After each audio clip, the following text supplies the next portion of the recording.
Misophonia, up and coming Glasgow band with a lot of influences, mainly metal but with some differences in there, so we think. Jono on drums. Hello! We have Christina on bass, we have Andrew on guitar, we have Neil on guitar, and I'm Jamie and I'm on vocals and keyboards, but it's not Jamie, plugged in. very professional.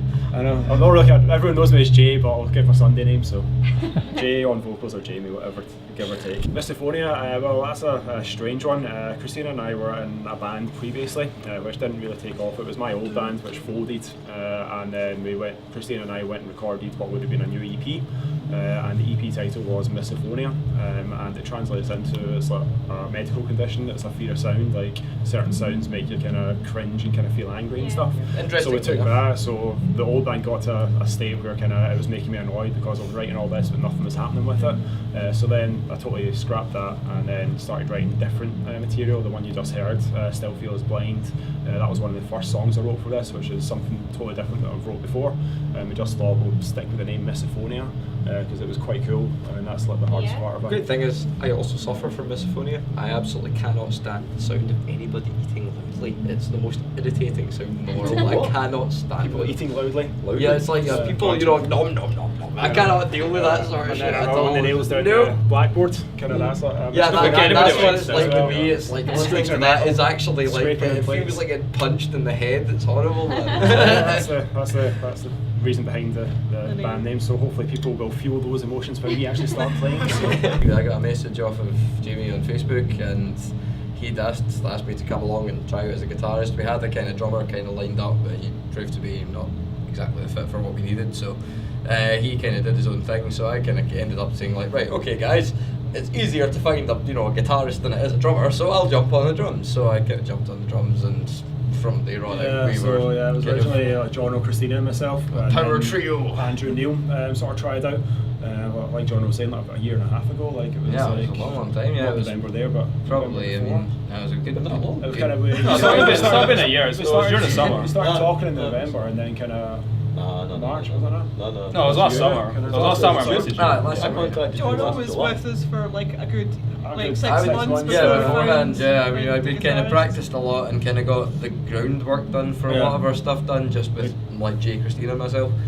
And you know, I mean, we had like what was it, 3 or 4 tunes? Have we like 2 or 3 maybe? We had like we were pretty solidly down before Andrew and Neil kind of came along and auditioned for us, and then at that point, once those guys came along and we saw what they could do, we were just like, yep, that'll be our lineup, yep, no problem, that's absolutely bang on. So I quite like Still Feels Blind to play because there's a kind of sort of solo bit where I can kind of do my thing, and it kind of gives me a lot of kind of creative freedom to just mess about and kind of come up with what I've got. The rest of it's all quite structured, you know, and like everything's got a set double kick pattern, a set kind of, you know, like, but that one part in Still Feels Blind is just like a case of, right, fuck it, let's just do what we do, and that's awesome. Yeah, so I really enjoy that one wee part of Still Feels Blind, and I enjoy the song as a whole. That was the one that you would have, I'm assuming, heard before, so yeah, it was one of my favourites. Your favourite song? Probably Longing. I love the, like, there's a really bassy, beefy sound to it, and then like it kind of builds up, and then you just kind of let loose at the end. Longing, with me, that's strange. Like obviously, but in the demos we've got kind of like keyboards and synths, so I'll be doing that on stage. But I've just got a new synth, so I didn't bother bringing it out because I don't know how to work it yet. But synth-wise, Longing's really cool. There's a really eerie synth pattern that goes underneath everything, and it works. But minus the synths and stuff, I think probably Grieve would be my favourite song to play. It's just a really kind of venomous song, but it's just punches in the face. It's a wee 2.5 minute long song, and it just like it just gets you. That's all it needs. It doesn't need anything. I would say Longing just because the end bit is really fun, and the solo I wrote for it is also really fun to play live. I'd say Grieve because of the guitars. That is the crazy question. I think if you ask all of us, we all have radically different influences. I mean, I've got a fairly eclectic taste in music. I listen to, you know, stuff from like extreme death metal, you know, technical prog metal sort of stuff, all the way down to like, you know, traditional like Celtic folk music. And I mean, my background's really, I guess, like, you know, rock metal, kind of funk blues, soul, and sort of Motown, believe it or not.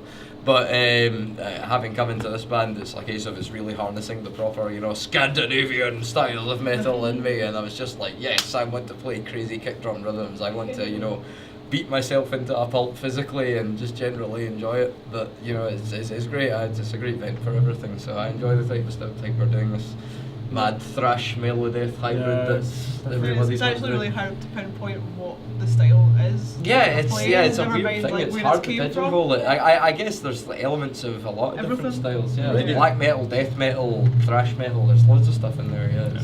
There's the whole kind of Scandinavian kind of type of metal, kind of your whole Gothenburg melodeath. I think we all have that kind of common influence in a Yeah, way. And and it's kind if of there the was one easiest way common to thing, go. it'd be that. It's just the dark kind dark of tranquility. melodies. Dark tranquility and that sort of. Yeah, soil work in flames, that kind of Gothenburg Yeah. sort of Versus style with some of black metal, I guess. I influences. think we all have that sort of thing in common, so it's Yeah. kind of easy for us to kind of work along those lines, I guess. Yeah. So I guess a lot of it focuses on kind of there's a slight sort of element of like history to it. There's some sort of historical stuff. Like one of the songs we're playing, 2am, is it's based on an actual real life story, and it's something that I'm sure Jay would be able to tell you it's more kind about than I. of the most recent tune we're working on is a song called Truam, which was actually interesting enough. It's a place over in Ireland. It's a little town in County Galway, and in 2014 a tragedy was discovered underneath the remains of what was a mother and child home in the 1920s. It was a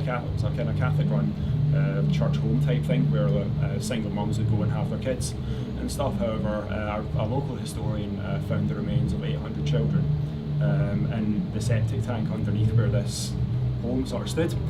So the song sort of is based on that. We're sort of taking the whole element of that. There's a whole documentary on it, and it gives you all the names of all the children, all the ages they died at, and you sort of think it's kind of a church-run organisation. It was a church that ran it, and instead of sort of burying the kids, giving them proper burial, they just threw them in the septic tank. So it's quite dark and really thingy. I mean, it's kind of historically kind of respectful, though. It's not. I mean, although it's in a kind of gory way, it's not in one of those ways where it's kind of disrespectful to the memory of those who've passed. So it's one of those things where although it's a dark song with dark subject matter, it's dealt with in a fairly respectable manner. It's not one of those ways where you're just like singing about blood, death, and everything. It's kind of it's handled fairly respectably, and I for one, having kids, quite like the way that's done. So it's. So I think great the three of us boundaries. together wrote that song, because before it's usually like one person kind of just writes the whole song, but for this one it's Jay wrote like the skeleton of it, and you wrote some parts and I wrote some parts. So And I mean the way that we've tended to work in terms of drums is that Jay will kind of get some rough loops off the internet and kind of send them as me as a demo, and then I'll kind of listen to what the kind of vibe is and then take it from there. So it'll be a case of like Jay will send me something and then I'll kind of go, oh right, okay, I see what he's done there, but I think that such and such should work such and such a way, and then I'll kind of come into the studio, and then when we actually practice I'll kind of do my own thing with it rather than what's kind of already prescribed, and 9 times out of 10 it works pretty well. So it's usually the way it kind of works out quite well for us. For me it's a great creative outlet. It's something I can escapism. exactly, absolutely. Love to play something like like Wembley or something like that. Have you heard of the 78,000 miles under the sea thing? Oh, not under the sea. Oh yeah, the 70,000 tons of metal. metal. Yeah. They go I'd love on to like a do that cruise. actually. Yeah, the kind of metal cruise stuff. Aye. But I guess realistically speaking, Just get based on on stage how it is, just actually The any box, venue would be good. We'll get to the box and It's we'll be like happy with I that. mean, you know what? See if you can get something that can like raise where we're playing up like a foot. I'd be There would be happy. fine. I think basically everyone sort of says, oh, I want a record deal, I want this, I want that, the next thing, but that doesn't exist in today's society. So I No, think, simply put, 360 deals are the absolute killer of music. yeah, So I think basically just like we can get playing- ourselves yeah.